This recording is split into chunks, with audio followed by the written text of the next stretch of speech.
Good day to all and welcome to the inaugural Grow Asia Directory Showcase. I'm Adam Lyle, co-founder of Pardang. We've been very pleased to partner with Grow Asia for the last 4 years on a range of projects, including hackathons here and across the region in Singapore, Singapore's first Agri-Tech Accelerator, and now we're in our 3rd year of the Digital Learning Series. This year, we've been working with Grow Asia to promote an update on the Grow Asia Digital Directory. Built with funding from the Inclusive Business Action Network, the Grow Asia Directory provides investors and agribusinesses access to a wide range of digital solutions. The overall goal is to encourage adoption of these solutions for the benefit of smallholder farmers. Launched 2.5 years ago, we felt it was timely to update with new organizations and service providers. Hence, the open call announced earlier this year. Better data, better outcomes for smallholder farmers. We'd very much like to thank our lead sponsor, ADB Ventures, for their very generous support of this program, and our corporate partners, Bayer, Cargill, and Jollibee Group Foundation for their support and the challenge statements they've provided to stimulate and encourage submissions from new and existing technology providers. Each of the challenge statements has data at its heart. Let's face it, it's all about the data. How data can better serve the ecosystem to drive efficiencies and improvements, determining how, what, and where we farm, how we manage output. A better functioning and more transparent supply chain will ultimately improve the lives of smallholder farmers. Bayer is focusing on how might we incentivize farmers and the ecosystem more generally to provide data, while Cargill is seeking multi-user solutions that enable smallholders to access data affordably, obtained through various technologies. While Jollibee Group Foundation wants digital solutions that can build better, more complete data-enabled profiles of smallholder farmers with the consequent benefits such profiles can provide. We're really pleased with the response and delighted to share today 8 companies with you, from Israel to Australia, 3 from India, and closer to home, Singapore via the US, Malaysia, and Thailand. I'd now like to hand over to Wei Li Wu, Innovation Lead Grow Asia, to take us through the program. Wei Li? Thanks, Adam. Next slide, please. So just for the agenda today, I will be handing over the floor to ADB Ventures for a brief sharing on their approach to impact investment in agri-tech and other technology domains. And then we'll then have our 8 pitches. After each pitch, we will have a question and answer from our panel of sponsors and partners. And we'll be closing with some summary remarks from ADB Ventures, as well as my colleague from Grow Asia, Paul Vautier. Next slide, please. For the format, we basically will follow that 5-minute pitch, 3-minute Q&A, and this will be the order that the companies will be pitching in. We have a really diverse group today, as Adam mentioned, and we're very excited about that. For a few of them, we will be playing pre-recorded pitches and taking live questions afterward, just because of internet connectivity and to make sure there's no glitches there. So just for everyone in the audience, though, please keep your questions coming in via the Q&A chat, which you can see at the bottom of your screen. Sorry, the Q&A box, which is next to the chat box right below your Zoom window. And keep those coming in, as the speakers will be answering those questions via text after they finish presenting. Next slide, please. Our Q&A panel, next slide, will consist of our sponsors and partners.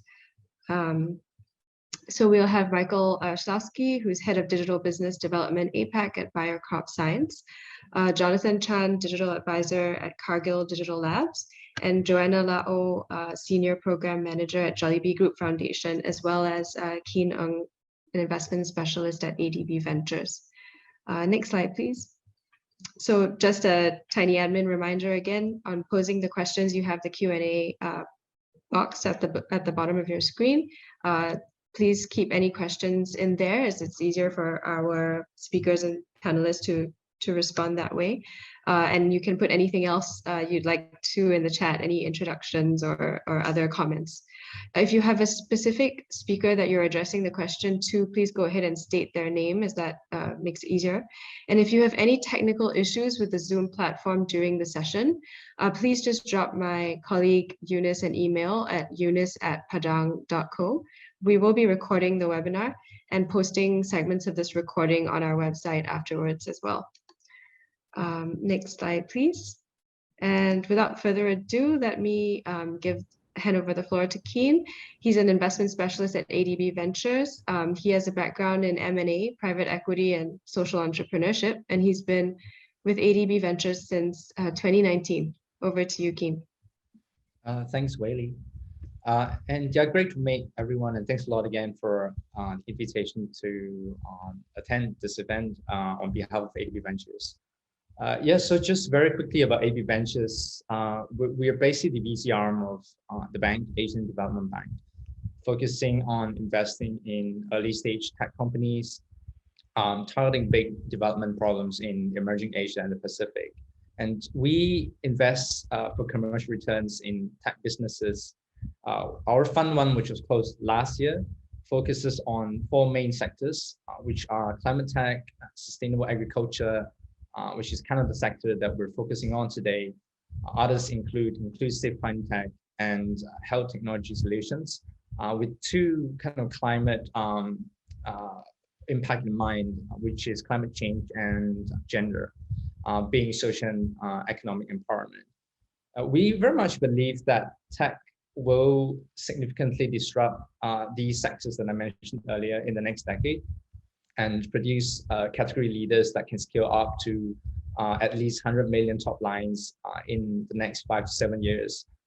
With that, we typically target investments in early growth stage companies, kind of ranging from pre-Series A to Series A tech businesses with highly sustainable and scalable business models, with commercial traction and are ready to expand into Asia and Pacific markets if they're not in these markets already. And we typically, again, start by assessing commercial demand for these impact-related technology, looking across these 8 startups that we're presenting today, for instance, and then we try and source and match these quote-unquote best-in-class tech solutions that can help ADB's developing member countries achieve the SDG goals. And then the kind of value that we bring to the table is pretty much achieved via ADB operations, networks, and standard setting. We try and leverage on the bank's vast know-how, the on-the-ground presence across Asia and Pacific to support the operations of our portfolio companies, while helping them to become more robust and sustainable through the adoption of climate, gender, and governance best practices. Just on top of the fund one, we have a kind of smaller scout-like fund, which we call Seed Fund, which targets earlier stage startups. Our check size is kind of capped at 200,000 for this. The whole idea is to basically help de-risk early stage startups to pilot, validate, access markets that they would like to expand into.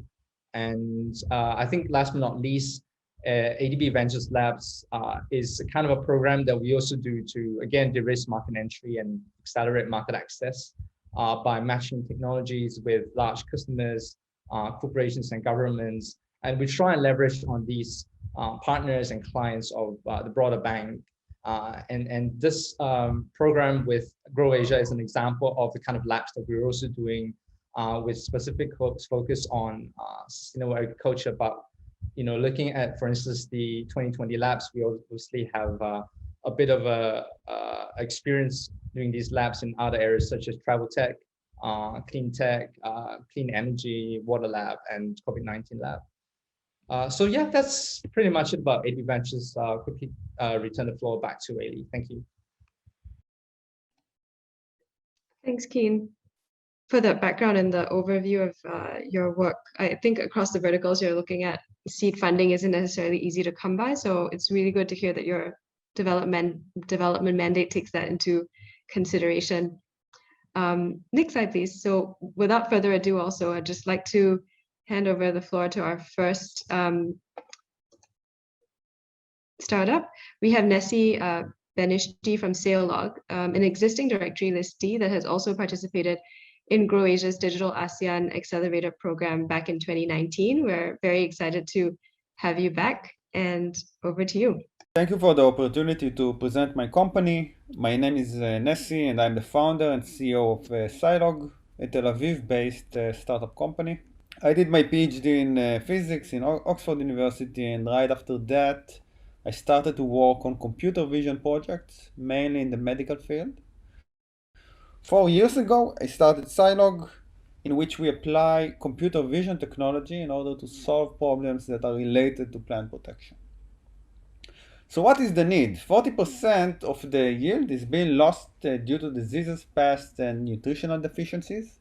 This is despite the fact that we have good treatment protocols. The knowledge is not accessible to the farmers, and this is because there are not enough experts that can support them and provide them with this information. We built a scalable solution in order to fill this gap. Our focus is on providing value with minimal ask for input from the growers, and we are using remote sensing devices in order to do that. We offer an end-to-end solution to the plant protection. I will get into some of the features in more details in the next few slides. So the minimal input that we require from the users is to draw their fields on the map. Once they do that, we start to scan the fields frequently. One of the ways in which we do it is by using satellites. And when we identify a problem, we send a geotagged notification with instructions on what to do next. Why our capabilities are so unique? The answer is that we base the training of our algorithms on a very large and unique data set. We build this data set by providing farmers with a tool to allow them to do disease and pest identifications in their field by capturing images of symptomatic plants with their smartphones.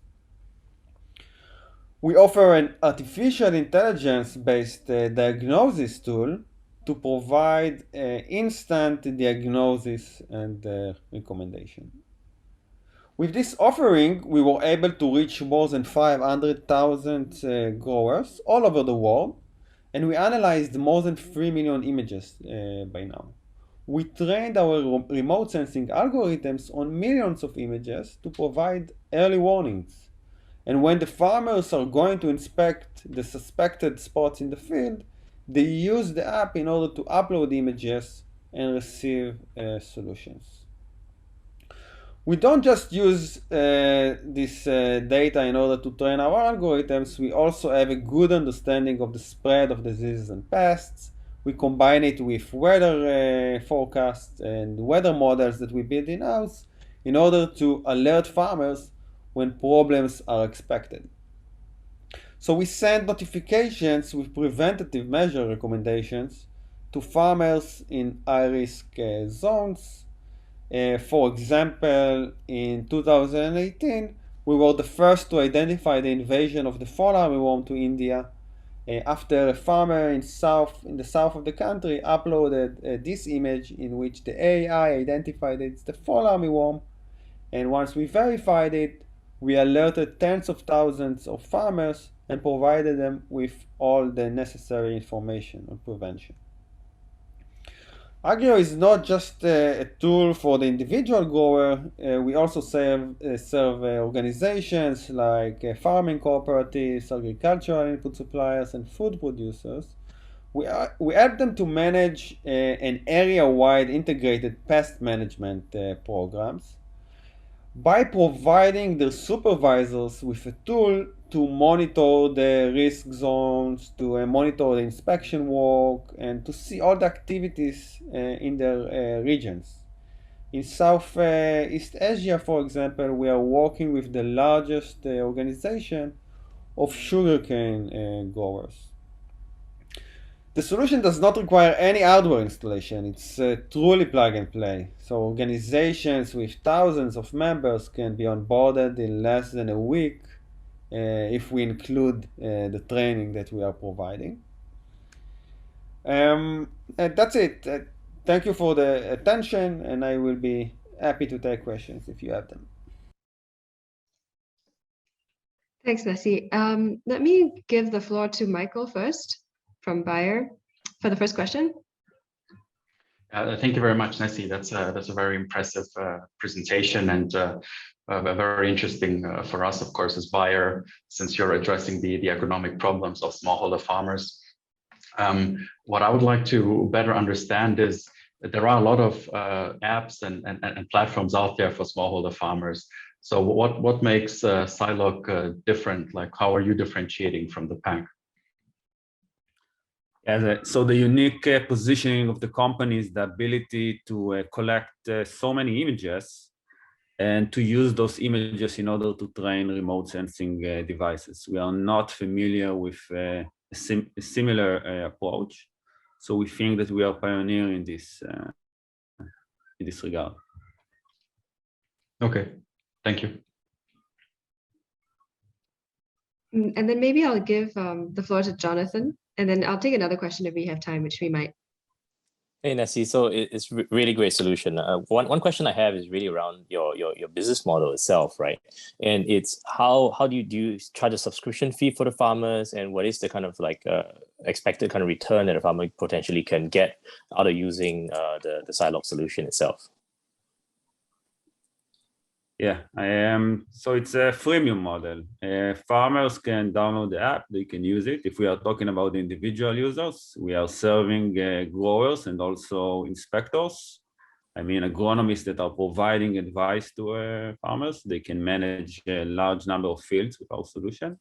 They can try it for free and then subscribe monthly. We have many subscriptions. It's a profitable platform already. So this is the B2C, you can call it. And we are also approaching, as I said, organizations in which we are offering the solution as a SaaS solution. And then we are working with organizations in order to help them to manage the operations of the plant protection. Really awesome stuff. Thank you. If I might ask a question as a follow-up to Michael's, since we have a few minutes. I was interested, in the process of onboarding, right? Because you were talking about your USP really being around the large number of images that you've been able to crunch through the algorithm. But in the initial stages of that, I mean, before you're able to demonstrate the value of what your algorithm can do, how did you kind of start building your database and getting those images and farmer groups to upload those in the initial years, I guess? Yeah, so it's a learning platform. So in the initial stages, we hire the professionals to sit on the background and give the answers to the farmers. And with time, we improved and and the AI took most of the work, most of the posts were answered automatically by the AI. Even in these days, when we are starting with a new crop that we are not familiar, we first do it with human experts, and then the system is learning while we are progressing. The power of, I guess, human interaction, you still need that in the beginning stages. Thanks so much, Nessie. I think we'll leave it at that. Can I yes, ask please. another one? Sure, go ahead. So you mentioned you have 500,000 downloads. How many of those users keep on using the platform? So how many active users do you have right now? Yeah, so these are the standard numbers, I guess. It's 10% are staying for more than a year. So this is the number. Yeah, that is quite across the industry. Yeah, thank you. Thanks, Nessie. I'd like to just welcome our second company. We have Ravi Shankar Mantha from Agris Data Analytics. He's based in India. I think we'll be playing a recording this time as well, and he'll be on for questions right after. Good afternoon. Thank you, Croatia, for giving the opportunity to present. Agrisk is an agriculture data analytics company based out of India, Mumbai. We are keen to address the challenge of better data, better outcomes. As Viktor Frankl said, it was a lack of hope which killed people in the concentration camp, and hope emanates from structured data. And that's exactly what we at Agrisk are doing, giving hope to those who are directly and indirectly connected with agriculture by providing meaningful, reliable, structured data and insights. Data asymmetry essentially arises out of lag in reporting, inconsistency in data points, extreme variation over various intervals, excessive price volatility, unstructured data output formats. The way we are addressing this is by taking a bifocal approach of feet in the soil and eye in the sky.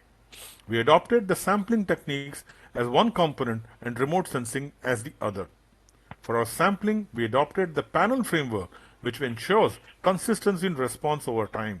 So we set up India's first farmer panel of over 20,000 farmers spread across over 100 districts and 1,400 villages, covering over 14 different crops during the year and collecting over 500 different variables. To aid the remote sensing monitoring, we covered the digital crop signatures, and today we have a repository of over 50,000 digital crop signatures. We are able to maintain a sampling error of anywhere between 2% to 9% for the outputs. We deliver our outputs via our data terminal and are in the process of launching India's first agri-data repository, BeejGanit, which is essentially the math of seeds, which will have over 22 million datasets in the next 4 years. Our data has been trusted by various end users, some of them being the leading global MNCs, trading houses, India's large crop insurance players who have been using our data to either plan their crop buying program or estimate the potential premium before bidding for crop insurance or evaluate the premium payouts, or to develop score for producers and commodity players. We strongly believe that we can bring in our expertise to address the data issue in Southeast Asia. Our data framework is ready. All it needs is to align with the temporal distribution. For this, we need to follow these steps, that is, identify the country and farmer baseline structure. This is very critical to minimize sampling error. For instance, in India, we have a very strong farmer census data, which is the basis for us to draw our sample size. We need to understand if such data exists or what are the alternatives. As sampling data needs to be projected to a universe. Important point to note is to undertake a baseline work to understand what the farmer needs, as data necessarily has to be a pull-based service. We have seen in the Indian context, wherein the daily commodity exchange price data is most sought after by the farmers before going to the market to sell their produce. And next, of course, would be the choice of the crop, and then will follow the design of the farmer panel, and the data collection composition will begin, and the delivery will happen out of our data terminal, which can be accessed via the desktop or the mobile. We estimate this entire process to take about 5 to 6 months, subject to COVID conditions. Based on our experience in the domain, we believe that the time has come to switch the theme from farm to folk to farm. That is, the farmer produces what the consumers want, just like any other goods.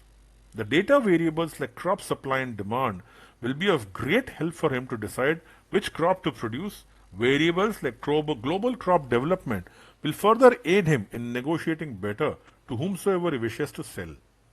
He will be able to take informed decisions based on the data which is reliable, thereby not just reduce transaction cost but also increase his income. We are a professionally driven team which is deeply committed to the idea of ushering in agriculture data democracy. We thank you so much, Croatia, and the wonderful panel to listening to us, and we are happy to take any question. Thank you. Thank you all. Thanks, Ravi Shankar. I will maybe give the floor first to Jonathan from Cargill. Hi, really interesting solution, and it's you know, seeing how that you have so many data points is really exciting for me to hear. One of the key challenges I have, you know, that we always see with, you know, with smallholder farmers is how do you get access to the data itself, right? And how do you, from an operational standpoint, what do you see is the biggest challenge, you know, for you to go out and actually build that whole panel itself, because the panel is so important to getting all the insights for the platform itself. What are some of the learnings that you've got from that? Yeah, as you mentioned, the most important thing is to have the baseline agri-census, farmer census. So if you, ADB had done a work there way back in 1989, where they had broadly mentioned that apart from the other challenges, the sampling, the agri-census itself was a big issue. Yeah, so in what we experienced, and like we said, in India, we have the base data in place, right? And from there, everything falls in place. So what is important is to have the farmer census in place, which is very, very critical, right? Ultimately, you're projecting all the data sets to the population. Hence, that is the very, very important prerequisite. So you're saying the baseline is the fundamental challenge that you face on that basis Absolutely. itself. Yeah. So if we were to say we want to work with you in another part of the region itself, right? That baseline itself is going to be the fundamental challenge that we have to solve first. Yeah, exactly. That's the Fantastic. starting point. Okay, maybe I can ask a follow-up question actually to that, Ravi. I mean, how important is the government's role in the baseline in India? Yeah, so thankfully, the baseline can only be done, it's a census. So a census has to be done by a government only. Nobody else meant, unless it's a massive exercise, right? So that becomes the gold in the truth data, which is very critical. So the government has to have the census model, otherwise any private individual or a corporate, it's impossible for them to do it. So that's why the role of the government in giving the base data is very critical. Yeah. I will let Joanna from Jollibee maybe ask another question as well. Yes, hello. Just wanted to ask, so who is your intended main user for the application? Is it, like you said, government or companies, or how will it benefit farmers? So we have a wide range of end users. We are starting with an end user who's commercially accessible to us. That is the institution which we have listed. Our objective obviously is to share these data sets with our farmers and increase our data collection program by exchanging data with the farmer. So we are in the process of creating a small app with the panel itself who will be using our data sets, right? Because it's important to have a commercial vibe. It will be a non-commercial business with the farmer, right? Where we'll be exchanging data sets. So it could be at the farmer producer organization, it could be farmer cooperative, or it could be an individual farmer who's willing to be part of the program. So we will be exchanging data sets with them. That's what we are intending to have. Could you tell us a little bit more about the digital crop signature? What do you mean by that? What is it composed of? Essentially the georeference of the particular land area that you're standing in, right? So you take about 4 or 5 different 4 corners and a few more coordinates, take a coordinate of that and identify on the ground saying that, hey, here the maize is grown and so on and so forth. So that becomes, because when you take that data and put that onto the imagery, because imagery gives you only pixels, right? It doesn't tell you whether it's a crop standing there or what's standing out there. That is defined by the georeferencing that happens out here. And from there, you start analyzing, okay, if this it helps you to build your entire imagery network from the digital crop signature. Right. Thank you. Thanks, Ravi, for adding that detail. And let me hand over the floor to our next speaker, Juliet from Verificate. Over to you. Thank you.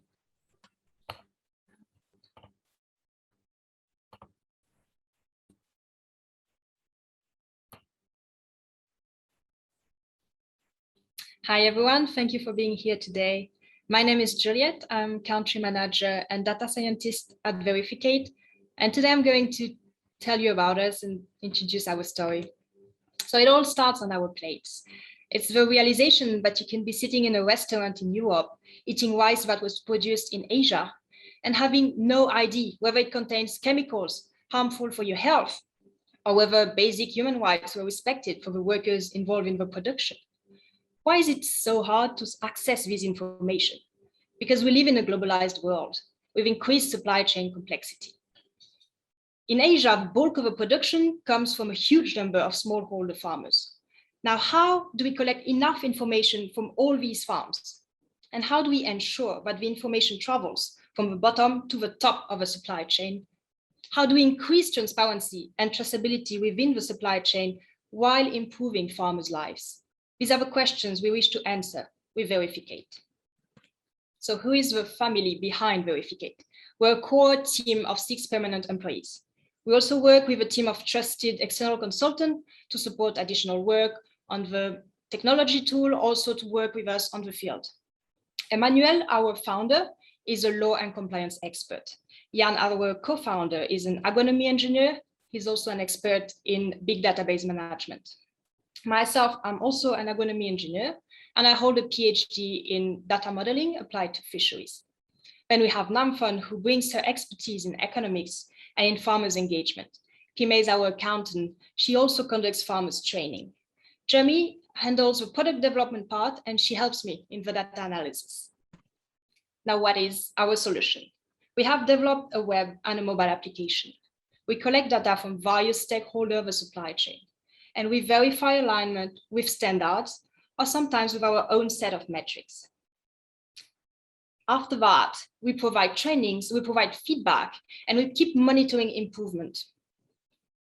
We have elaborated a balanced combination of human support and technology to engage farmers. They enter data in our mobile application, and then we have elaborated algorithms that we code in our open source software to translate these data into metrics for the social, the environmental, and the production topics. The web application can be used by the farmers, for example, to access bank loans, thanks to the risk mapping features. It can also be used by the employees of a processing plant to upload additional documents, or by the buyers or the auditors to access compliance dashboards. Now, to keep engaging farmers, we co-design the technology solution with them, getting their feedback and constantly improving the tool. We also go a lot on the field to support them and provide training. We started working with farmers 6 years ago, and we are proud to have continuously improved our applications, working on the user friendliness and on the alignment with international standards, such as ASC for shrimp farming or Bonsucro for sugarcane. We have worked with big companies like PepsiCo and important NGOs like WWF. Currently, our main long-term projects are with Nestle and USAID. We keep engaging farmers, and we keep providing training on the field, or lately, mostly online. With Nestle, our latest developments are around the climate change topics, while improving social compliance. For example, we are developing our own carbon footprint calculation model at the farm level using the VCS methodology. Now, how do we work with partners? Our main process consists of 4 phases. First, we conduct a pilot with a small number of farmers. Then, together with our partner, we identify farmers' requirements and we collect their feedback. Once we know how to better meet farmers' needs, we co-design the improved features of a technology solution together with the farmers and with the partner. For example, we can customize the data points collected. We can also translate the application in the appropriate language. Finally, we scale, we expand the trainings, and we scale the solution adoption. So where are we today? We have ongoing operations that secure all our activities in Thailand. But this is just the beginning. Looking at the future, we really wish to expand our operation in new commodities, in new countries, and we are looking for partners who share our visions and our values to accomplish this. We're also looking for impact investors or acceleration programs to focus on the technology innovation and to be able to develop all our ITs. So if you're interested, you can contact us at juliet@ferragora.com. Thank you so much for your attention today. Thank you, Juliet. For our first question, I'll hand over the floor to Joanna from JGF. All right. Thank you, Juliet, for that presentation. So as you mentioned, in Asia, majority of the farmers are smallholders, and there are certain conditions that, cut across that they face in the farms, such as, for example, limited interconnection in many of the areas. And also many of the farmers are not all of them have smartphones, they're not well versed in these kinds of technologies.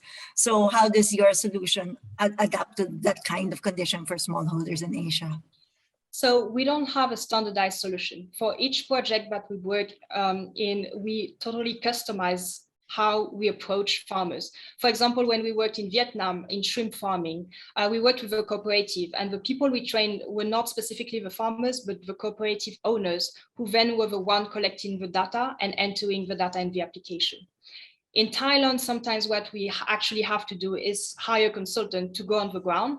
And sometimes we just have to go through surveys through our own team. And we therefore collect this data. For any compliance documents, you can have processing plant employees who enter these data because they have the documents for the various farms that work with them. But on the side, what we really try to do, especially with this project that we have on labor transparency, is to apply methodologies like, for example, SBCC, change of behavior. So we really try to step by step improve technology adoption. We can have techniques such as little games and having some little kind of competitions where we try to have farmers participating and knowing that they can win prize, for example, winning a smartphone if they manage to answer well the questions and get better at technology adoption. We also look at solution. We have some partners, for example, who can directly have automatic calls in the appropriate language, specifically if we work with migrant workers.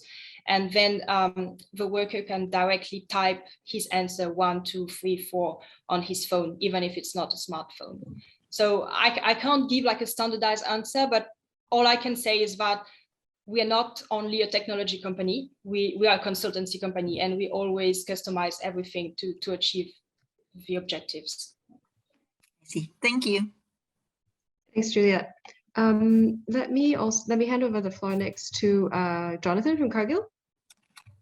So thanks so much. It's really cool that the way that you're working with and really customizing those solutions for farmers across the region as well. One question I have is really about sustainability is not cheap. It is expensive. There is a cost to being sustainable on that basis itself. And how do you actually ensure that economic viability for the programs that you're running for the farmers itself? So until now, we have been working mainly on a project basis, which means that we receive funding from the final buyer. So which are big companies who require better compliance within their whole supply chain. And most of the time, they don't really know what's happening on the ground for the bulk of the farms that are supplying the raw material. So for farmers, it's totally free to use all our products, and we provide all the trainings for free for the farmers. What we are looking at, and this is the presenter before was telling about the freemium application. This is what we want to run in parallel, because we have a feeling that we can do better and we can reach out to more farmers. So if we keep having projects running on the side, which we need to survive, of course, then we can in parallel have this freemium objective, which will be able to reach out to more farmers, even the ones that are not engaged in any compliance project. Wow, that's fantastic. I have one more question. You mentioned today, right now, you're working in shrimp as well as in sugarcane. Yes. How open are you to looking at other crops, for example, maize or even cocoa beans, for example? Yeah. So we have in terms of data collection and data analysis, we work on 3 main topics: so production, environment, and social. And most of the time, when you do all the algorithms, they're all interrelated. Whenever we want to switch to a new commodity, we have built the whole hierarchy of a database in a way so that it's very easy actually to switch commodity, at least for the social part and for the environmental part. For the production part, we have to customize most of the data points. So then there's additional cost and work, obviously, but we really built the whole application with this idea to switch easily from one commodity to another. All right, awesome. Thanks so much. Thanks. Thanks so much, Juliet. Can I remind the audience, when you're putting your questions in the Q&A, could you please address it to a particular startup or speaker? Because I'm not sure whether they're directed to specific people. If you want to address it to more than one, just go ahead and say, to all the speakers or something like that. That will help us answer in the Q&A box. Thank you so much. Thanks, Juliet. If I may introduce our next speaker, we have Kapitani calling in from across the pond in Malaysia. Over to you, Nazrul. Okay.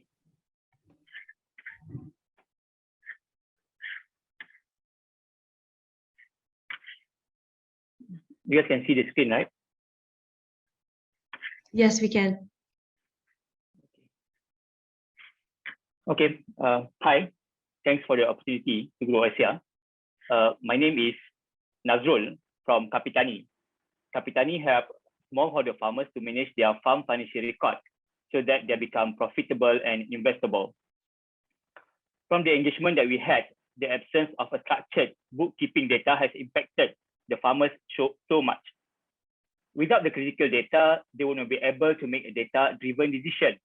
They will have a limited access to banking infrastructure, as there was no proof about their business performance and future potential. And it is also insecure for them, as it is hard to develop a protection plan that help them mitigate any risk associated with their business. To solve this, Kapitani is developing an agriculture-focused digital bookkeeping platform. It is easy to use, secure, and protected. Here is a snapshot of our easy-to-use bookkeeping app. It is simple for farmers to track their farm cash flow. We require farmers to keep a transaction record to ensure data integrity and transparent insight. Some transactional record also being used as an evidence for them to apply for a good agriculture practice certification. From the feedback, they would spend a day in a week to consolidate the account accordingly. There are also those that require assistance, and Kapitani will go down helping them updating the record. From the bookkeeping information, we would be able to capture a critical data, which will help us to build a comprehensive agriculture analytics engine that provide actionable insight to the farmers. We introduce the concept of farm worthiness for farmers profiling and could be used to evaluate their farm performance. It consists of two parameters: reliability score that captures data integrity profile, and revenue score that evaluate farmers' revenue stream. From this insight, we will be able to match farmers with their requirement, be it fund through crowd lending, agriculture technology, or access to marketplace that could help them further improve their revenue. Here is Halizan. Before using Kapitani app, she spent hours recording data in her Excel. With Kapitani bookkeeping app, it saved her time to focus on optimizing her crop quality and maintaining the produce at a higher grade. This helped her selling the crop at a higher price with a higher margin. Her profile also matched with our proposed farm worthiness rating and opens up another opportunity. Pewaris Bumi Hijau and Kapitani help Halizan match with smart farming technology that help her improve her farm productivity. Our engagement with Halizan started when we built a strong partnership with the Farmers Association in Kuala Langat. From there, we expand the network to cover a few other associations in Peninsular Malaysia. This also includes an agriculture bank in Kuala Lumpur. Agriculture Bank is an agriculture-focused digital banking which has selected Kapitani as their digital bookkeeping partner through AgroBank Center of Excellence. Kapitani helped to nurture their prospects and current clients on digital bookkeeping. Next, this would help AgroBank to expedite loan approval process through a structured record keeping. We believe through this similar engagement, we will be able to improve the current smallholder farmers and becoming farm worthy as Halizan. The success of Halizan in Malaysia would help us to replicate a similar approach, in this case, in Jollibee Group Foundation. The strong partnership that currently had with ASHI would be an advantage. ASHI will be able to utilize Kapitani bookkeeping application as a digital aggregator solution, replacing their current manual process. Smallholder farmers who do not have access to a digital infrastructure shall continue working with ASHI for them to have updating the record digitally. How would microfinance institutions as ASHI benefit from this? We would help them to evaluate farm worthiness rating of the farmers through the reliability and revenue score, which would also gamify farmers' approach toward improving their productivity. This would further help microfinance institutions as ASHI to identify those that could afford funding and improve the current loan approval process. Kapitani is built with a strong team with a total 51 years experience in technology, solution, and finance. Our advisors are also experts in agriculture and building a startup. We launched our alpha release in November last year and targeting to have at least 1,000 users by Q1 next year. Throughout 2020, we have been shortlisted as finalists in a few accelerator events, and recently, our work has been highlighted by Digital Age. That's all. Thank you. Thank you, Nazrul. Can I ask Joanna to ask the first question? Yeah, thank you. So it's quite interesting, you know, the way you link the data being collected with the farmers from the farmers to farm worthiness. That's quite important. But from your experience, how many farmers have you worked with, and what kind of profile of the farmers are able to use this kind of application? Because, you know, it's still, how do you simplify the bookkeeping data so that it's something that farmers will be able to do?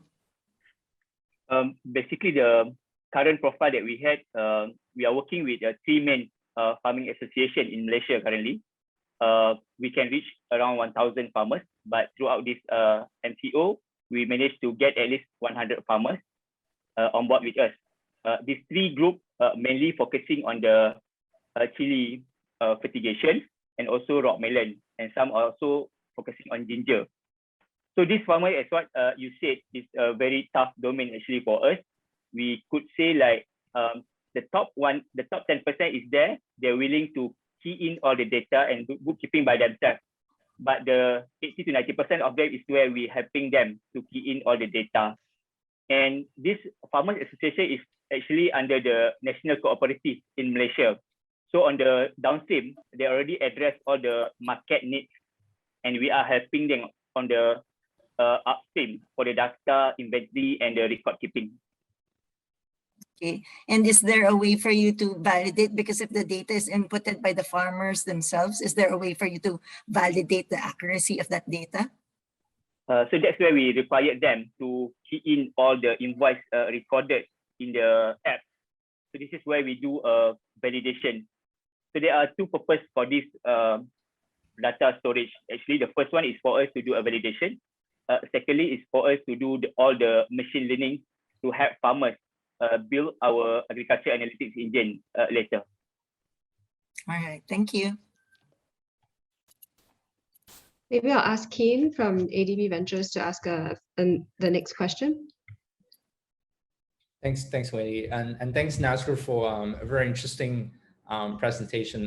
The one question that I actually had was very similar to the one that Joanna just asked. And I think where we're coming from is that, you know, very interesting, farm worthiness is an age-old issue, and financial inclusion in sort of a penetration of credit in underbanked and bank segment has been one of the main agenda at ADB. And we're seeing bookkeeping, for instance, in the warung or MSME space, for instance, in Indonesia, in Philippines, and Vietnam, has been actually prevalent. It's a space that's really taken off. In Indonesia, for instance, you have startups like Buku Kas and Buku Warung that have been raising a lot of money. And obviously, you're trying to link farm worthiness to the bookkeeping app. And this suggests that you're trying to solve the lack of worthiness using farmer input data. But the issue that at least these startups that the MSMEs, the startups that are trying to solve the unbanked issue of the MSMEs in the warung space face the issue of moral hazard from challenges of ensuring the accuracy and integrity. So I also had actually the same question around how you're trying to basically safeguard integrity, because at the end of the day, if you're trying to sell these data to the commercial banks, they will want to basically make sure that the data that provide are basically accurate. and not being sort of forged. So actually, I'll be interested to actually hear you kind of embellish upon the answer, the response you just provided a bit earlier to your next question. Thanks. On that, can actually like at the first during our alpha release currently, the farmers would like what you said, they would key in the data by themselves, but we required the evidence like the invoice and everything uploaded to our record. And as I said earlier, the current customer profile that we have, they're already working with one of the marketplace. So we are in the midst now working with they call it the Kuala Langat Collection Center, where we will do the upstream connectivity API to this marketplace. So from the selling crops, we already like secured at least 50% of the selling market. For now, we are working with probably working with the input supply, and that also is the one that we are looking, probably using the API connectivity also. So the profile that we highlighted earlier in this group, the first group that they call it the Pewaris Bumi Hijau, they are working a kind of like a co-op also, where most of the input supply being sold by the Pewaris Bumi Hijau to all its members. So some of the critical data is already captured here, and we will do the API to our application. And all the crop selling will be here for the collection center. But as what you said, it is also a critical things for us to validate further, because for the selling crops, what the current farmers did was they distribute that into the three main area, where the 50% they go to the contract farming, 30% is where they sell to the local wholesaler, and the remaining 20% is where the farmers selling throughout the neighborhood. So the remaining 50% data, apart from the contract farming, is where we will need to further validate on that. Agree with you, Ken. Thank you. Thanks for that, Nazrul. So I'd like to hand over the floor to our next speaker. We have Om Rutre from SourceTrace. Over to you. Thank you. So, yes, so I'll start. So I'll jump right in. Thank you. Before that, let me thank the team and Goisha. Just to introduce SourceTrace, I guess what we do is our focus is on three very difficult issues.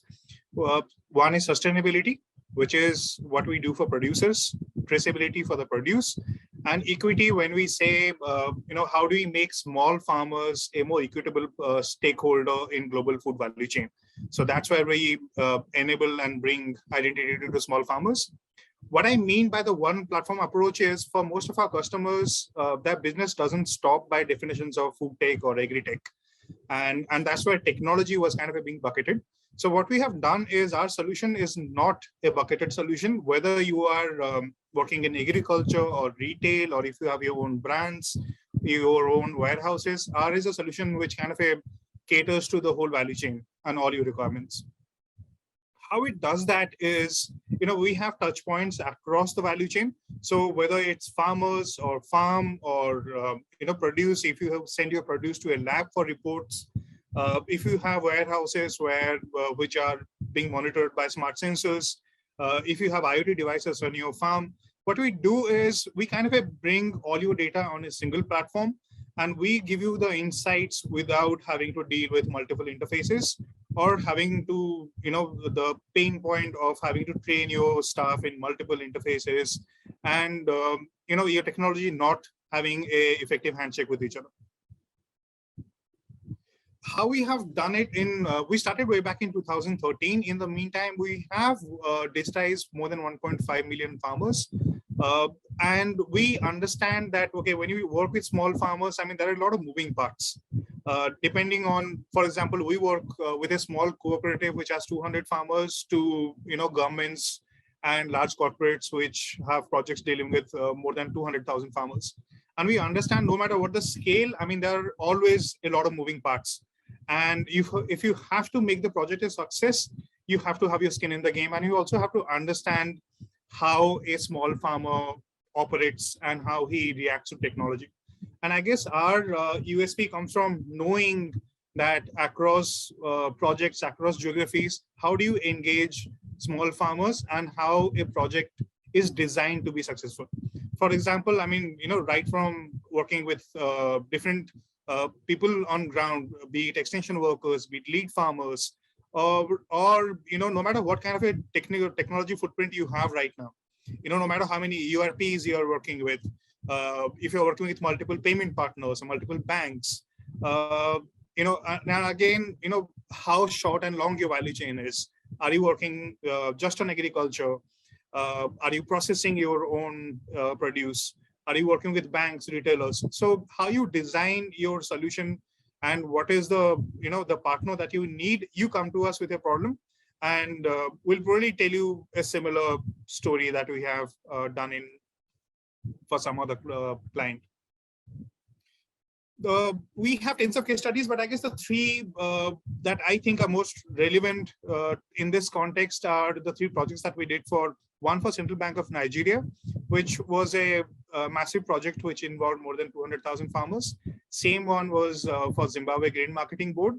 And the third one was for a MNC in Philippines, where it was a smaller scale, but I guess, how do you, also because, I mean, it was a region where, and all these regions where technology is not readily accepted.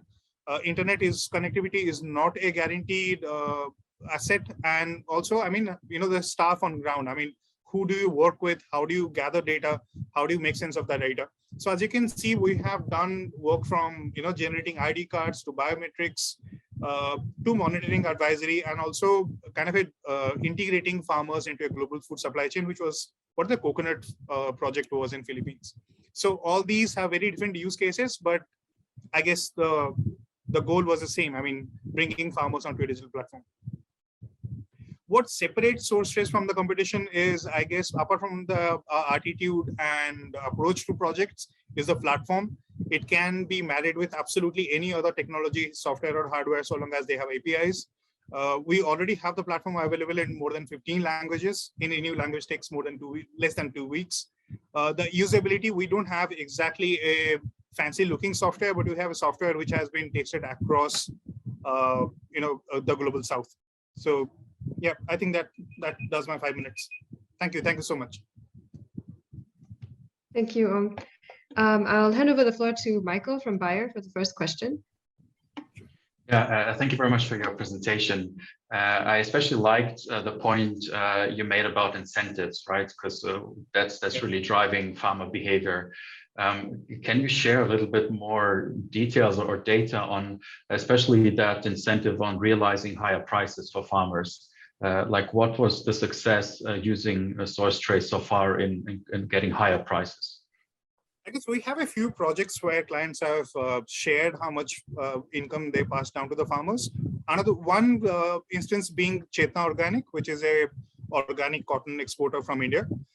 And it's another smaller cooperative client of ours, and they were exporting organic cotton to Europe. So they not only digitized their farmer database and made the cotton traceable, they also did a livelihood survey of the farmers, which got them German funding. But I guess the data that they shared was they, at the end of 2 years, they could pay back 10% more to the small farmers than they were doing before. Okay, got it. Thank you. Keen, over to you. Thank you. Yeah, that was very interesting. My one question is that it's actually a question relating to market. I'm just curious, in your mind, what do you consider as the key drivers that are in existence that will make traceability mainstream, sort of a centerpiece of the whole agri-food value chain, and not sort of a nice to have feature for, if you like, affluent, hygiene, safety conscious customers from first world countries? I think right now I would like it, in an ideal world, it should be producer driven. It should, because we see traceability as a tool which can enable small farmers into becoming entrepreneurs, which we now see under, in very small ecosystems. I mean, for some of our clients, when they go back to the same farmer because they said, over the last 3 years, some farmer has delivered more consistently better produce than others. So that in a way enables a small farmer to command a better price. So I think that should be an ideal goal of traceability, but right now it's more compliance driven, and it's also more, I guess as we have seen, I mean, it's probably a major concern in developing countries, developed nations. So we'd also like that to shift a bit, kind of not just, not just an elite concern about food safety, but also about the whole health of ecosystem and traceability, how it can be a denominator of that. Thank you. Thank you. Maybe I'll ask Paul to ask a question as well. Sure. I'm just interested about the role of middlemen when it comes to traceability. At the moment, most smallholder farmers will sell products through some sort of trader. Have you seen any of your projects any resistance from traders to introducing traceability? Do they support it? And what's their role? I guess most of our projects have been in cash crops, apart from one. I mean, we have one traceability project which is in fresh produce, but most of others are in cash crops, where we work with stakeholders who are generally, older stakeholders who are going digital. So these are not new players. So I guess that's where we haven't faced much resistance, because the stakeholders are not new to the system. We are now going to work with a spice trader it was kind of a new startup, which will sit on top of existing, kind of a sellers and buyers. So we don't know. I think that will probably be an interesting case how they break into the ecosystem. But so far, I guess we have been luckier. Thanks. Thank you. Thanks, Paul. I think we still have time for one more. Maybe I'll hand the floor to Adam. Well, you sort of got caught of a bit of time there just at the end, just talking about some of your competitive advantages. Is there anything else that you'd just like to say where you think that you perhaps are different to the competition? I think, as I said, we did not aim at aiming a very fancy software, but something that works. So we have, as I said, it works without constant access to internet. It has a very basic interface where, even if you are the first generation being exposed to digital technology, the training can be conducted and turn successful within less than 8 weeks. That's our timeline with most of our clients. And as I said, it's a system which works.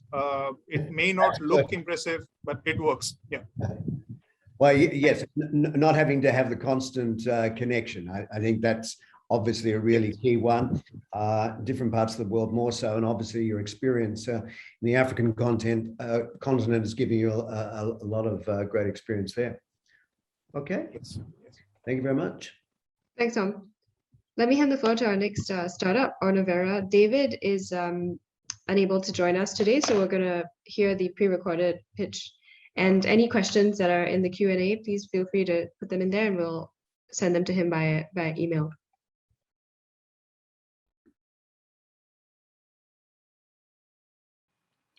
Hi, I'm David Knapp, co-founder and CEO of Ornavera.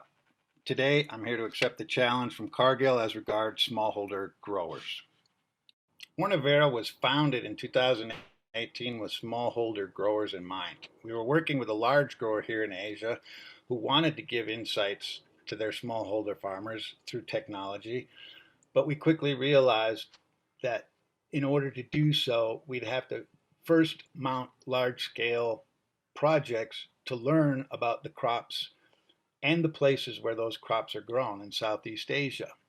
The challenges we faced were the normal ones for IoT. Large volumes of data are required to make any insights, but it's expensive to collect them because the sensors are so expensive. Also, growers find, or anyone who does IoT finds, that you have to manage the data that you collect in order to get true insights out of it. Okay, what we do at Ornavera is collect large quantities of data using commodity type sensors in what we call data collection devices, which are modular units. We get that data into the cloud via a gateway device using LoRa technology, and then we organize, manipulate, analyze, and display all that data with a minimum amount of user configuration or intervention. The best way to learn about the value of Ornavera is through example. The grower I spoke of earlier, who we've been working with since 2018, is Olam. They are the first company to grow black pepper on a large scale. Until now, all black pepper in the world has been grown by smallhold farmers. Their plantation in the central highlands of Vietnam has been built on rolling terrain. This means that it has many different types of soil around the plantation, varying from very, very light sand to very, very heavy clay. This makes the monitoring more challenging, but we have deployed soil probes at 20 and 40 centimeters, and we can actually filter the data and calibrate the devices so that they measure the volumetric water content accurately depending on the type of soil. Each data collection device has 2 soil probes, a temperature humidity sensor, a light sensor, and a dendrometer attached at the base of one of the vines and on the stem, as you can see in the lower right-hand picture. The mission is to capture data as never been captured before and to monitor and manage the data and the plantation on a day-to-day basis via filtering things such as volumetric water content, pore water EC, and the trends of growth for the plant stem. Also to identify potential hazards such as Phytophthora and discover insights via observation and AI. But really, at the end of the day, what we really wanted to accomplish is to learn all the insights about how to grow black pepper and pass these insights on to smallholder farmers who may only want to deploy 1 or 2 devices, but still gain the insight and information that Olam has learned through their growing in Vietnam. The second example we have here is a smallhold grower who within just a couple of days learned to change their watering habits from 7.5 hours in the morning to splitting that up to 3.5 hours in the morning and 3 hours in the afternoon to stabilize and increase the volumetric water content of their soil. Ornavera delivers immediate value. Our affordable modular devices are easily deployed. We use a subscription model. We use commodity sensors bundled and networked smartly. They provide simple, important insights from day one. They also provide an economical path to real crop health artificial intelligence for every crop and grower. We have customers in 5 different countries. To get started, all that is required is AC power and internet connectivity for our data aggregation device. Deploy a data aggregation device and 2 to 4 DCDs at any trial location for 4 to 6 weeks, confirm the data accuracy, and begin the journey to true precision growing. Our founding members are made up not only of technologists, but of seasoned business development and management professionals. We think we're very well poised for growth. We look forward to working with you. Thank you. As mentioned, if anyone has questions for David, please go ahead and put it in the chat and we'll relay those to him. And if anyone's interested in getting in touch with him, also feel free to contact myself. I don't believe that's David actually there, but one of my colleagues using his profile picture. So on to the next. I'd like to hand over the floor to Ben Wark from Dimitra Technology. Over to you, Ben. Thank you very much. So I'll just share the screen and get that up and running. Okay. Thank you very much for the time, and it's really great to be here and have the opportunity to talk to the showcase panelists and also to listen to all of the great presentations we've had so far.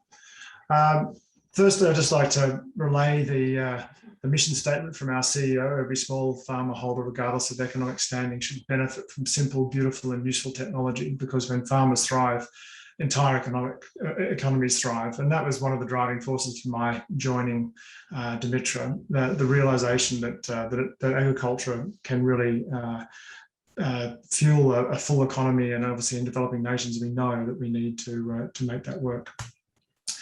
In terms of the statements, the challenge statements, looked at sort of distilling out what we felt were the main areas of focus. For Bayer, it seemed to be incentive.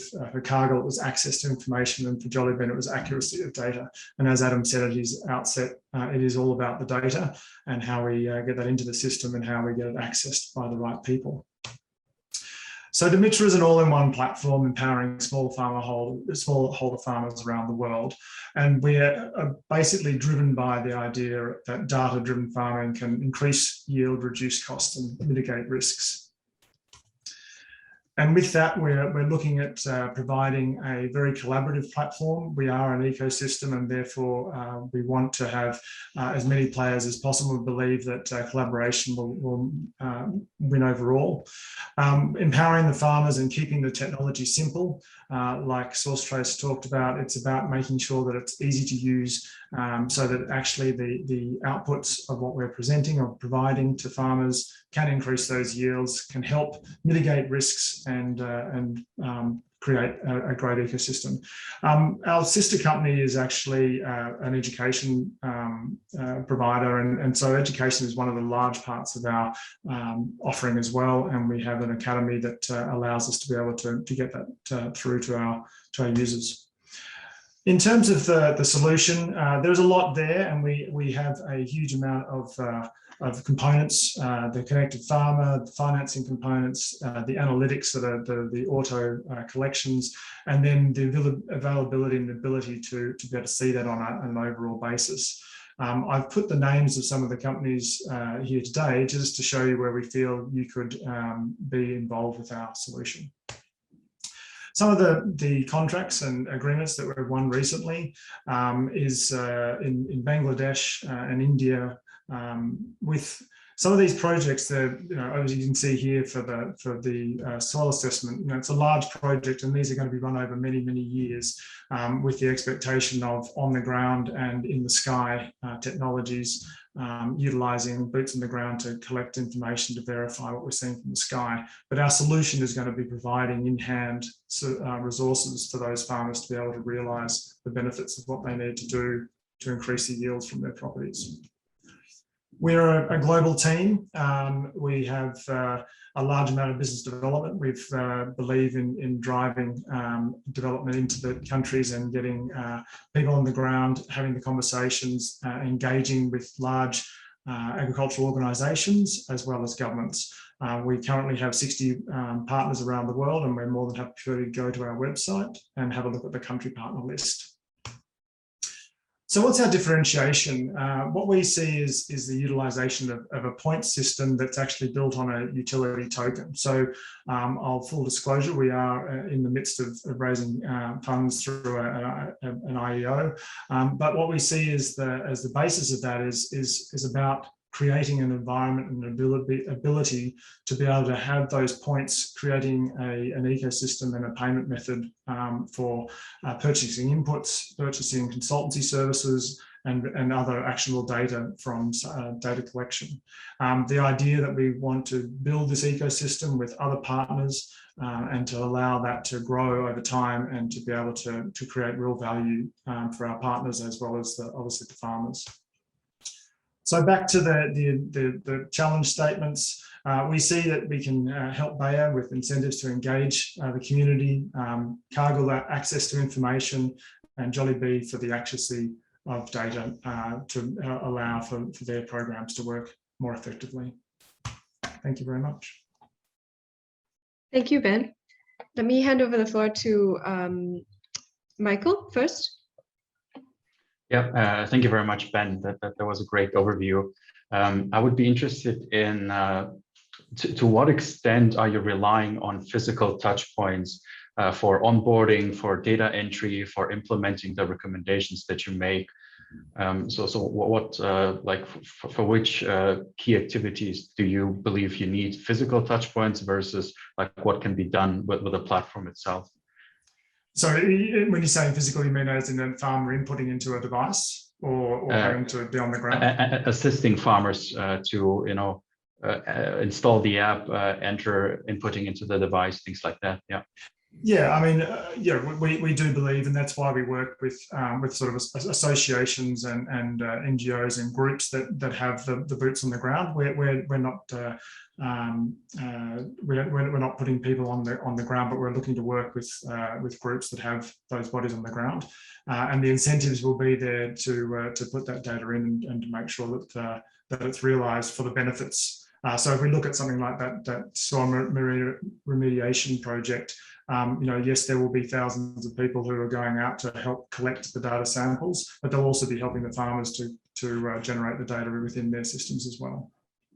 Okay, so this is a more of an impact-driven approach, like with NGOs, as you mentioned. So it's not necessarily kind of economic incentives of those partners on the ground. Well, no, part of the ecosystem is about building businesses for those people on the ground. So the idea is that we could help soil samplers to be able to create a business whereby they would be able to be funded by, say, the Chamber of Commerce who's providing the service for that soil restoration, or if we're looking at Bangladesh, where we had Soja, who's doing the insurance and crop receipts. The impact there is about having those people being able to get the better benefits. And what we believe, to ADB and the work that's happening with financing, we believe that being able to collect that appropriate data will help for those businesses to be able to get better benefits. Okay, thank you. I'll head over to Keen. Thanks, Willie. So my question is relating to your revenue model. Are you targeting smallholder farmers? And if so, what would your strategy be to increase customer adoption in developing Asia for a segment that has traditionally struggled with willingness and ability to pay? Yeah, so we're not looking for the end farmer to pay. Again, like Saul Stross mentioned earlier, we're looking to work with the associations and the financing groups and government bodies. So again, in Nigeria, where we're doing some work, there's on genomics. The government is actually running those programs, and therefore they're paying for the rollout of the system to collect the data to be able to get the better outputs from the genomic management of those cattle. So that's an example. So, in terms of, I'll be very honest, Southeast Asia, we're new.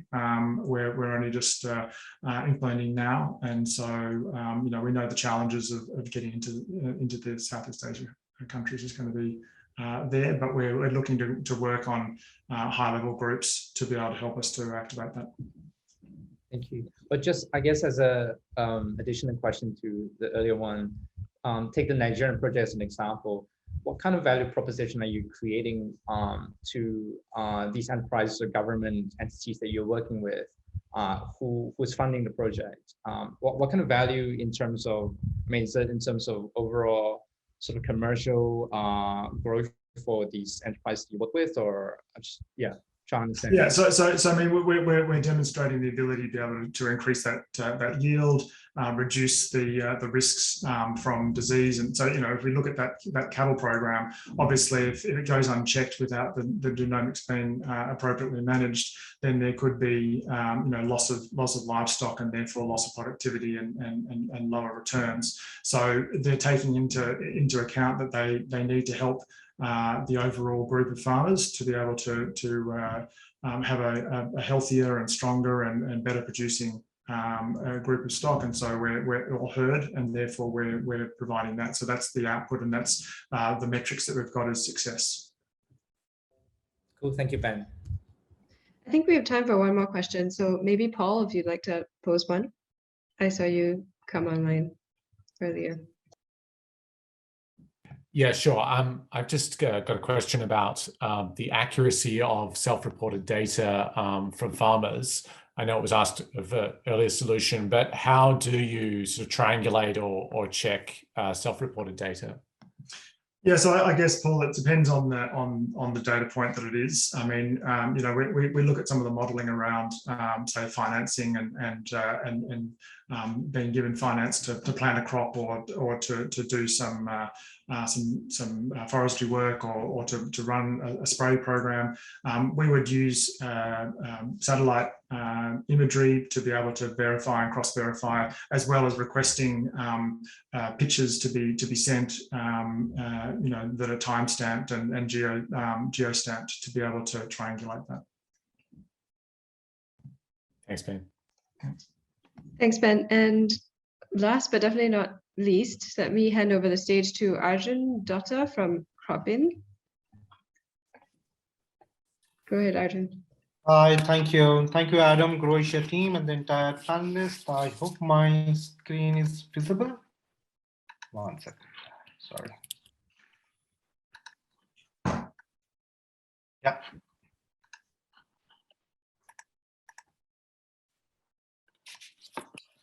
All right, Cropin is an AgTech platform. We are headquartered out of Bangalore, India. It was founded in 2010, and over the past decade, our digital platform is being utilized in over 56 countries.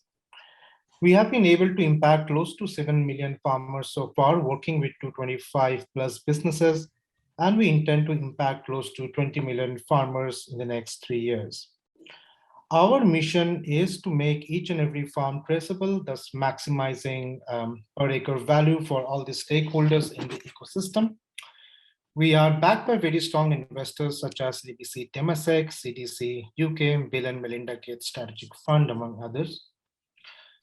So far, over the past 10 years, we have experience working in more than 400 different types of crops and close to 9,400 types of varieties so far. Some of the challenges that we would like to solve are primarily into climate change, pest and disease prediction, providing and communicating agronomy advisory to the farmers on time, among many others. In order to solve these challenges, we use technology and have two primary approaches. One is utilizing satellite weather data and big data to provide predictive and prescriptive analysis. And of course, digitizing the entire ground operations, such as farmers, the field officers, the crops varieties, the agribusinesses, FPOs, etc. And when we work with any organization, we tend to cater to the entire ecosystem, where we start with digitization of a farmer, their plot of land. So on the maps, you'll get to see exactly where these plots are, what shape is it, what is the kind of yield that's expected. Depending on the geolocation, you get to see 7-8 days of weather forecast. Any crop or any variety, the right package of practices or any kind of certifications that you would like to follow, all of those are configured. Now, these are primarily all data which is being collected by the field officers or agronomists, but we can overlay all of that information with a satellite-based analytics, where we are able to identify the crops, the growth stages, health, yield estimation, water stress for any geography. And the entire idea is you as an organization will have complete data from satellite, complete data from ground perspective, helps you to improve your productivity. But all of that information will go to your set of farmers and the growers in the form of advisory. So they will receive very, very specific advisory for their particular plot of land and how their livelihoods are impacted. Similarly, entire digitization is done at the farm gate level. Any produce, any kind of SKU pricing, all of those aspects are digitized. Entire post-harvest processes within your warehouses are all digitized. And we have an options of generating a QR code system to do a complete traceability up to a farmer level or plot level as well. When we work with financial institutes, we provide them with historical as well as in-season data of the plot or the geography for risk assessment at every stages of the cycle. So based on these details, they are able to provide faster and better loans to the farmers and the businesses. The platform will also help to track the assets for efficient loan collection as well, and whether impact, if any. Now, apart from providing the digital solutions and the mobile application for the businesses and extension officers, we provide specific mobile application for the farmers to be engaged with the businesses throughout. Now, we understand the farmers are not prone to do too much of data collections, but this application has been specifically designed for the farmers to receive a lot of advisory and probably provide basic information or input from the ground as well.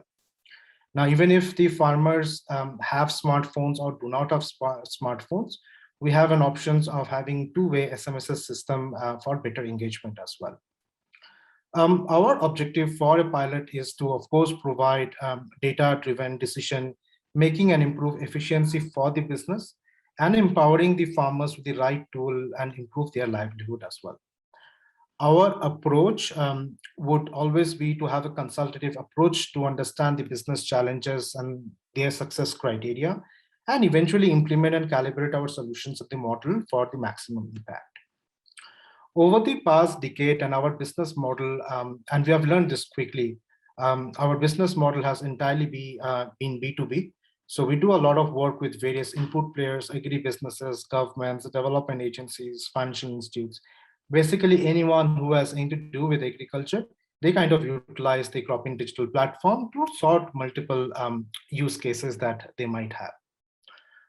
We presently have offices in India, Amsterdam, and we are looking at opening up office in Asia, Africa, and LATAM in the next 6 to 8 months as well. That's all from my side. If there are any questions, I'll be happy to take them.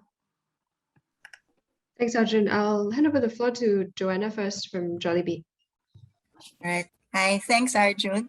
We're actually familiar with Cropin. I believe we've had interactions before, and the products has always been interesting.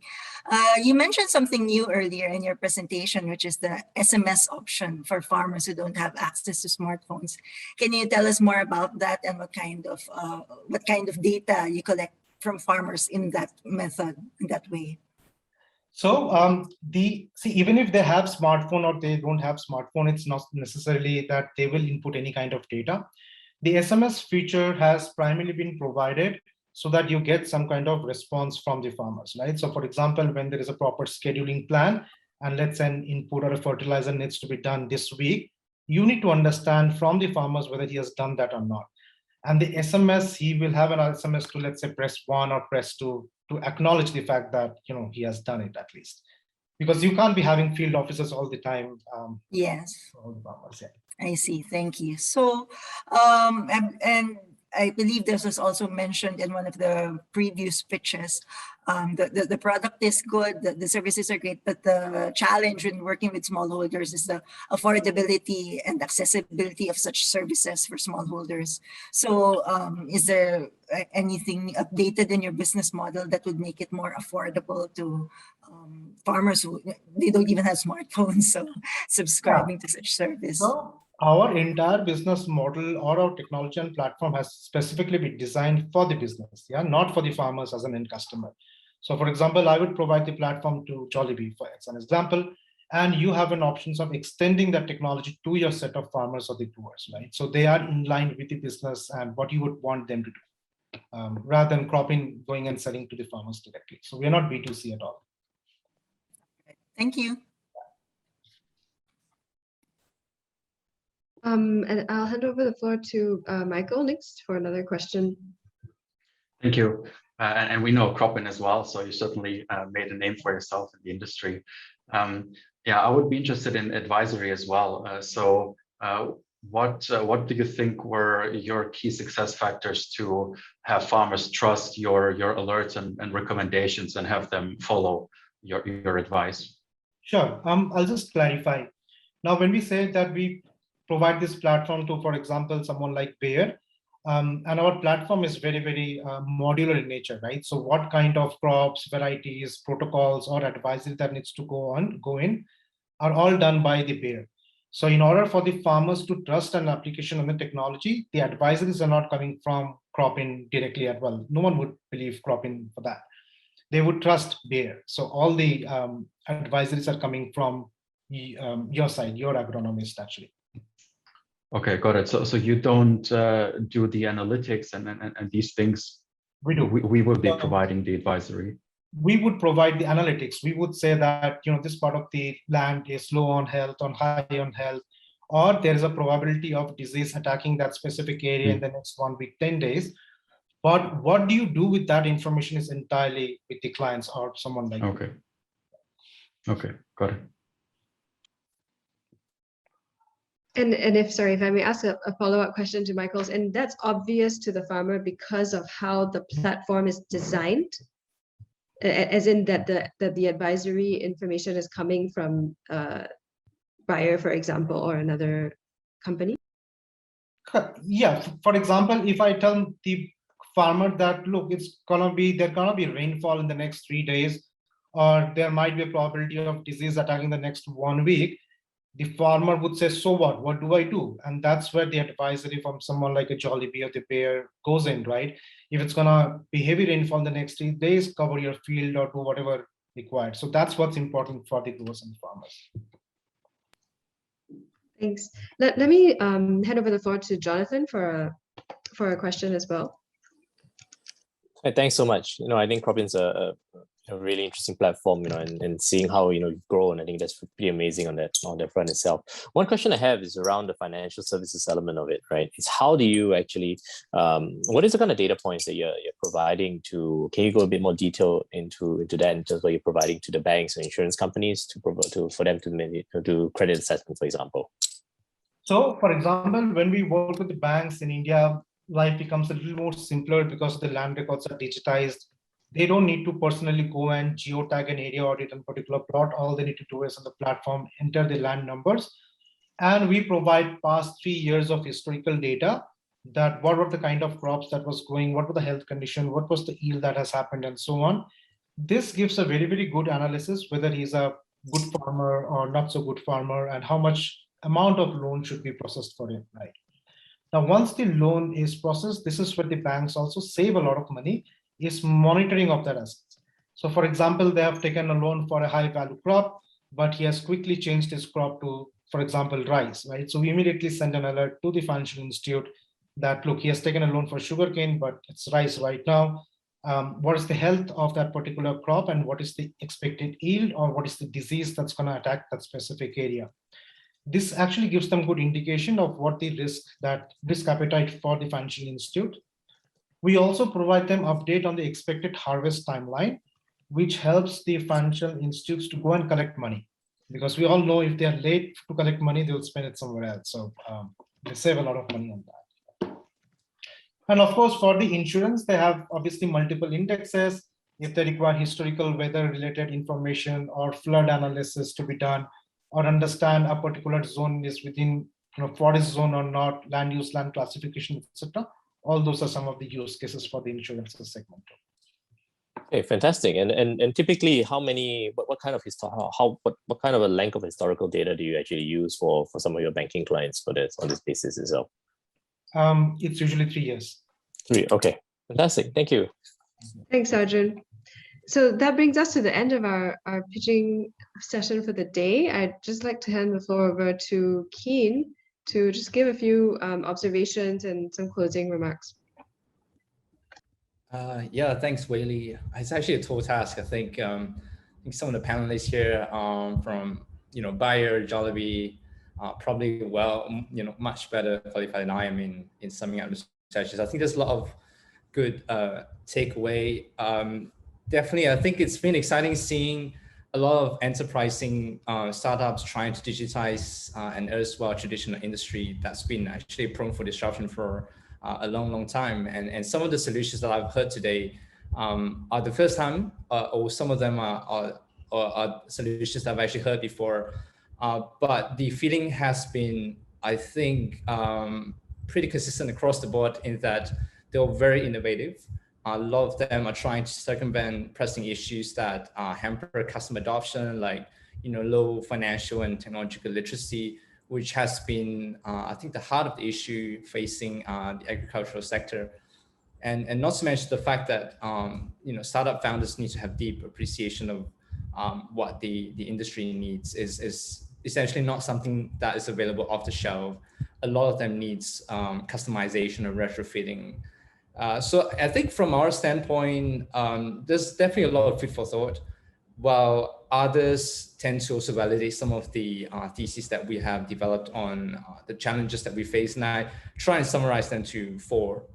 I think the first one is very relevant to ADB. is that there's limited funding for early stage startups in the agri-tech space, obviously, high risk perception among investors, long gestation periods, lack of leverage. I think this is where institutions like DFIs, World Bank, IFC, ADB, as well as commercial institutions would really need to kind of work together and gear up to continuously think of ways to de-risk the sector. And secondly, I'm seeing, obviously challenges of collaborating with industry players and banks, wherein there's still contrasting viewpoints about the offerings, the potential of agtech offerings, this mismatch of expectations between corporate partners and startups. Banks, companies sometimes have their own legacy systems.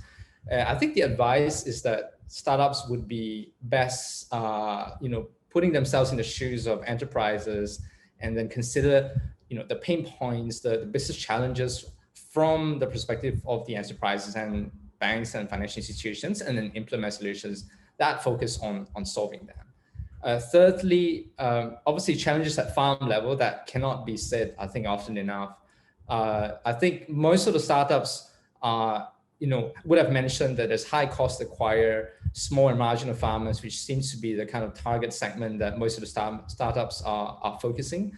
Obviously, there's a limited adoption of smartphone penetration, digital payments not commonplace. So these are some of the issues that have plagued the takeoff so far, and that tax that win the day, at least from our observation, are the ones who are able to kind of take on the jugaad approach. That it's a Hindi term. Basically, startups are able to devise a solution that can collect data cheaply and get to critical mass quick enough without burning a significant amount of money, tends to be the one that wins the day. And finally, availability of every data and the access of it. It's difficult to access every data. I think, again, this is one of the issues that have emerged quite often, and agri-techs tend to have to spend quite a lot of resources to gather farm and farm-related data. And I think I recall one of agtech actually told me in the past that they actually spend 2 or 3 years collecting data using remote sensing. So one can only imagine how much more time one takes, by collecting on-the-ground farmer data. And I think, just again, we're conscious of the important role that public sectors play here. And I think I've heard one of the startups who mentioned the collection of these data by piggybacking on like official census governments are basically collecting. So I think data scraping on weather data. So these are just some of the cheaper hacks, quicker hacks to circumvent this issue. So I guess all in all, it's encouraging to see enterprising startups constantly innovating, coming out, showcasing solutions and answering questions that industry players like Bear, Jollibee, and so on and so forth, as well as ourselves, who I believe to be critical components of scaling. I guess from ADB standpoint, our hope is that startups will continue to have ambitions to scale beyond the shores of the home country and with far-reaching impact to tackle critical issues in the agricultural sector across different Asian markets. Thank you. Thanks, Keen. I'd like to underscore what you said about putting yourself in the enterprise's shoes. I think, coming from an NGO, I guess, which GrowAsia is, I think it's interesting for us to observe the importance of startups being able to talk about the impact that they would like to have and intend to have from, in order to pitch themselves to an impact investor, to a development actor, to NGOs, for example, but at the same time be able to articulate the business case. And if the corporate that you're speaking with is actually your client, that's going to be absolutely key. And being able to kind of pivot between one and the other without, completely neglecting one side or the other, I think is quite a skill. So I'd like to hand over the floor to Paul, my colleague, for a final word or two before we close out the session. Fantastic. Thanks, Wei Li. Thanks, Keen. There are over 70 million smallholder farmers right across Asia, and historically, this has been a very fragmented industry in which information flows are stunted and an enormous amount of value has been left on the table. For decades, it's been difficult to build business models around financing farmers, disease tracking. However, I think we're all here because we sense that we're at a tipping point. We have satellite tools, mobile, IoT tools that are ready to really change the smallholder industry in our region. But all of that hangs on founders. It hangs on innovators who are willing to pick up these technologies and drive them. It takes bravery, it takes talent. And I was just really privileged tonight to meet and to see 8 really talented people who are taking up this challenge. It's a long, hard road, and I wanted to acknowledge the effort and the value of the people that we've seen this evening. I also wanted to thank ADB Ventures, Bayer, the Jolly Feet Foundation, and Cargill for their support. GrowAsia is really sees the value of founders coming together with agribusiness and investors. It's the 3 coming together that really makes this transformation possible. And I hope that tonight has played a small part in bringing investors, agribusiness, and founders together, because that's the trifecta that really makes this change possible. Thank you for coming tonight. If you've got a question for one of the founders, if you've got an idea that you want to bring to them, if you've got a collaborative opportunity, please reach out to them. They've taken the time and effort to pitch this evening because they're looking to grow, they're looking for opportunities. So please reach out to them with opportunities for them to expand and reach more farmers. Thanks again for coming. Thanks, Paul. And to add to that, if anyone in the room has any questions, please feel free to send them to me. I can also link you up with any of our speakers here today. Wanted to also highlight that we have a Smallholder Agritech Southeast Asia LinkedIn group on which we post information about upcoming events. As for next steps for GrowAsia, we'll also be adding many of the startups that have applied to the challenge into the directory itself, and we'll be announcing that in probably a few weeks in the LinkedIn group. So please do join if you're not already a part of that. We try to post also articles, and anyone is free to post in there, as well as things like job postings, other events organized by other organizations as well. So on that note, I'd just like to say a huge thanks to the companies that have pitched today, as well as to our sponsors and our partners, and to Padang & Co, our co-organizers as well. Thank you so much, everyone, and have a good afternoon or evening or rest of the day, wherever you're based. Thank you.